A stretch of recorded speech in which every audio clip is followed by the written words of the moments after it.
Hello, this is the Sunday School outline for Sunday, June 20th, 2021. I'm titling today's David and Goliath. Lectionary readings for today. They are 1 Samuel 17, 1a through 4, and then 4 through 11, and then 19 through 23, and then 32 through 49. Or 1 Samuel 17, 57 through 18:5, and then again 18:10 through 16. They like to filter these things in the lectionary, people do. Job 38, 1 through 11, Psalm 9, 9 through 20, Psalm 107, 1 through 3, and then 23 through 32, all of Psalm 133, 2 Corinthians 6, 1 through 13, and Mark 4, 35 through 41. You can read them all. They're very good to read. But let's talk about what scares us. In stories like Jack and the Beanstalk and Jack the Giant Killer, a giant is generally a metaphor for insurmountable fears that one faces. And the story of David and Goliath is a little bit more complex. And the passages in 1 Samuel talk about the death of Goliath. This is going back to the lectionary. The death of Goliath and the aftermath of that. Job, the passage, is talking to God after much suffering on the part of Job. The Mark passage relates to Jesus calming the storm. You know, he was asleep in the boat. He was the only one who wasn't scared of the storm, so he had to wake up and quiet the storm. The Psalms passages are various. Psalm 9 is all about the judgment and divine protection. Psalm 133 is a call for harmony. Psalm 107 is a short history of divine providence. And 2 Corinthians talks about enduring trials and persecution. So the theme for today's lectionary readings seems to be all about facing your fears and divine protection. Now, the Bible recounts three stories of Goliath. One is 1 Samuel 17, the other one is 2 Samuel 21:19, and the other one is 1 Chronicles 25. And I'm pretty sure that they are the same story. However, they come out different. I do not have the inclination to comment much on that, but leave it as an exercise for you to define the relationships of these tellings. My personal opinion is the most factual is probably the very short 2 Samuel passage, when it's Elhanan, the son of Jair, who killed Goliath. That's problematic in many ways, but I have no problem with acknowledging that a problem exists without trying to deny its existence. And I misspelled that, don't worry about it. What that leaves me with is deciding whether the choices of the editors who recorded the story in 1 Samuel as happening with David and Saul and Goliath instead of Elhanan, whom nobody had ever heard of elsewhere, if those editorial reasons and choices are important to me, or if I'm just going to take the finished product and try to learn something from it. I'm just going to take the finished product and learn something from it, maybe.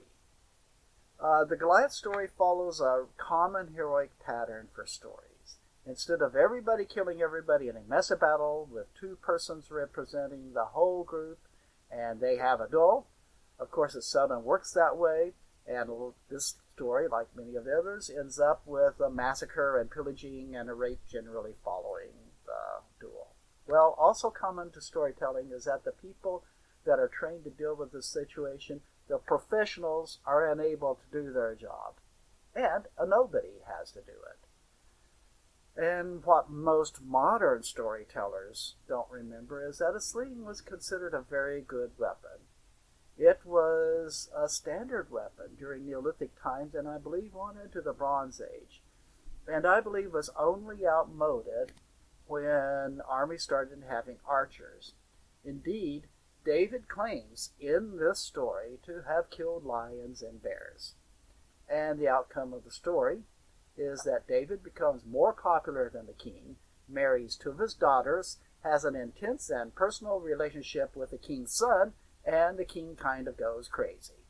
Whether he actually married the oldest daughter is still disputed, but they were at least betrothed.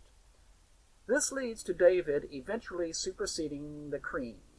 And then misspelled superseding. Well, I need an editor. Let's read the story. I'm just going to read it, and I'll ignore the editorial inconsistencies, such as Saul forgetting who David is, and David having his own tent, even though he was just visiting.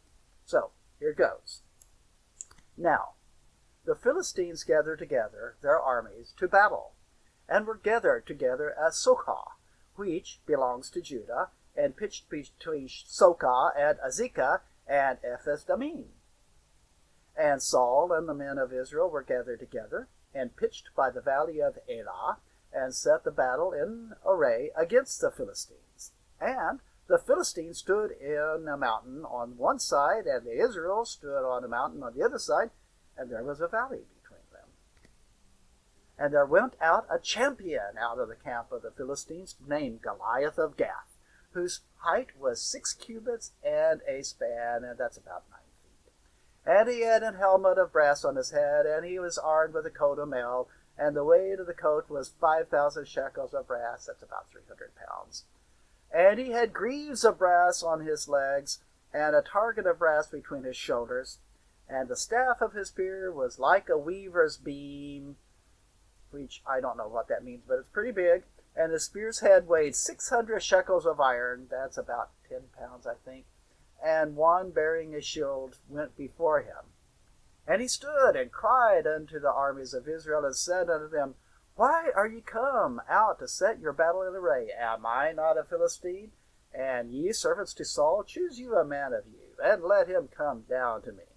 If he be able to fight with me and kill me, then will we be your servants. But if I prevail against him and kill him, then shall you be our servants and serve us. And the Philistines said, I defy the armies of Israel this day. Give me a man that we may fight together.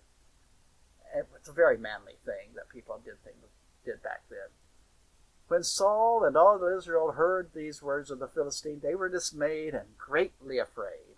Now David was a son of that Ephrathite of Bethlehem, Judah, whose name was Jesse.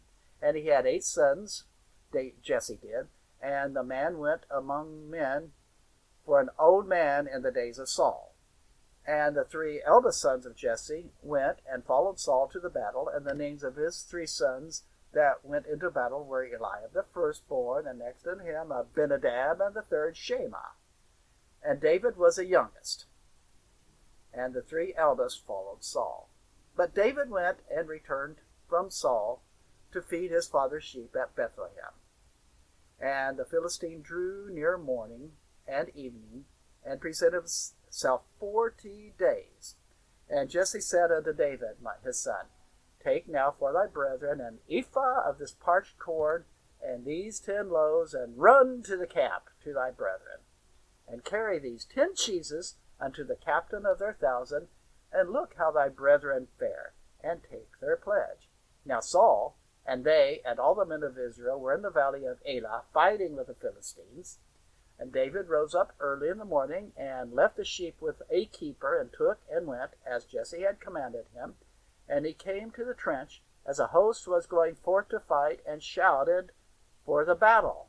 For Israel and the Philistines had put the battle in array, army against army. And David left his carriage in the hand of the keeper of the carriage, that's baggage, by the way, and ran into the army, and came and saluted his brethren. And as he talked with them, behold, there came up the champion, the Philistine of Gath, Goliath by name, out of the armies of the Philistines, and spake according to the same words, and David heard them. And all the men of Israel, when they saw the man, fled from him, and were sore afraid. And the men of Israel said, Have you seen this man that is come up? Surely to defy Israel as he come up. And it shall be that the man who kills him, the king will enrich him with great riches, and will give him his daughter, and make his father's house free in Israel. And David spake to the men that stood by him, saying, what shall be done to the man that killeth this Philistine, and takes away the reproach from Israel? For who is this uncircumcised Philistine, that he should defy the armies of the living God? And the people answered him after this manner, saying, So shall it be done, and this, and this, and this, to the man that kills him. And Eliab his eldest brother heard when he spake unto the men, and Eliab's anger was kindled against David, and he said, Why camest thou then hither? And with whom hast thou left those few sheep in the wilderness? I know thy pride and the naughtiness of thine heart, for thou art come down that thou mightest see the battle. And David said, What have I now done? Is there not a cause? And he turned from him toward another, and spake after the same manner, and the people answered him again after the former manner. And when the words were heard which David spake, they rehearsed them before Saul, and he sent for him. And David said to Saul, Let no man's heart fail because of him. Thy servant will go and fight this Philistine. And Saul said to David, Thou art not able to go against this Philistine to fight with him, for thou art but a youth, and he is a man of war from his youth. And David said unto Saul, Thy servant kept his father's sheep, and there came a lion and a bear, and took a lamb out of the flock. And I went out after him, and I smote him, and delivered it out of his mouth.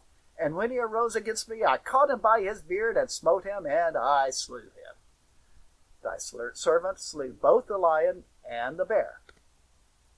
And this uncircumcised Philistine shall be as one of them, seeing he hath defied the armies of the living God. David said, Moreover, the Lord that delivered me out of the paw of the lion, and out of the paw of the bear, he will deliver me out of the hand of the Philistine. And Saul said unto David, Go, and the Lord be with thee. And Saul armed David with his armor, and he put an helmet of brass upon his head. Also he armed him with a coat of mail. And David girded his sword upon his armor, and he essayed to go, for he had not proved it. He hadn't tried it out. And David said unto Saul, I can't go with these, for I have not proved them. And David took them off of him. And he took his staff in his hand, and chose him 5 smooth stones out of the brook.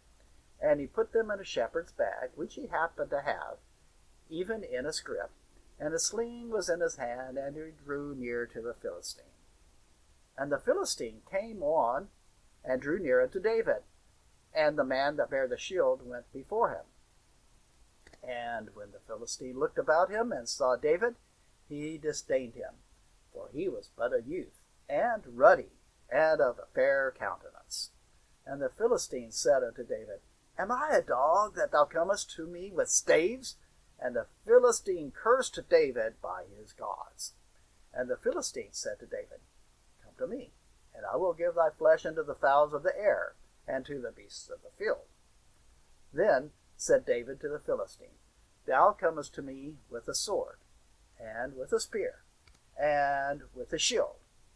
But I come to thee in the name of the Lord of hosts, the God of the armies of Israel, whom thou hast defied, so take that. This day will the Lord deliver thee unto mine hand, and I will smite thee, and take thine head from thee, and I will give the carcass of the host of the Philistines this day unto the fowls of the air, and to the wild beasts of the earth, and that all Israel, all the earth may know that there is a God in Israel. And all this assembly shall know that the Lord saves, not with sword and spear, for the battle is the Lord's, and he will give you into our hands. And it came to pass, when the Philistine arose, and came, and drew nigh to meet David, that David hastened, and ran toward the army to meet the Philistine. And David put his hand in his bag, and took thence a stone, and slaying it, and he smote the Philistine in the forehead, that the stone sunk into his forehead, and he fell upon his face to the earth. So David prevailed over the Philistine with a sling, and with a stone, and smote the Philistine, and slew him. And there was no sword in the hand of David. Therefore David ran, and stood upon the Philistine, and took his sword, and drew it out of the sheath thereof, and slew him, and cut off his head therewith. And when the Philistines saw their champion was dead, they fled. And the men of Israel and of Judah arose and shouted and pursued the Philistines until I come to the valley to the gates of Ekron. And the wounded of the Philistines fell down by the way to Shaaraim, even unto Gath, and unto Ekron. And the children of Israel returned from chasing after the Philistines, and they spoiled their tents. And David took the head of the Philistine, and he brought it to Jerusalem, but he put his armor in his tent. And when Saul saw David go forth against the Philistine, he said unto Abner, the captain of the host, Abner, whose son is this youth? And Abner said, As thy soul liveth, O king, I cannot tell. And the king said, Inquire thou, whose son the stripling is. And as David returned from the slaughter of the Philistine, Abner took him and brought him before Saul, with the head of the Philistine in his hand. And Saul said unto him, Whose son art thou, thou young man? And David answered, I am the son of thy servant Jesse the Bethlehemite. So, that's a story, and I think I've passed my time just reading the story. There's a lot of stuff in the story. I would have edited it different. Like, they needed an editor is all I can say. So that's it. Remember to face the giants in your life. And if you are a giant, make sure you're on God's side, because people tend to be against you if you're bigger than them. So try not to be a giant and face the giants without fear. In the name of the Lord, bye.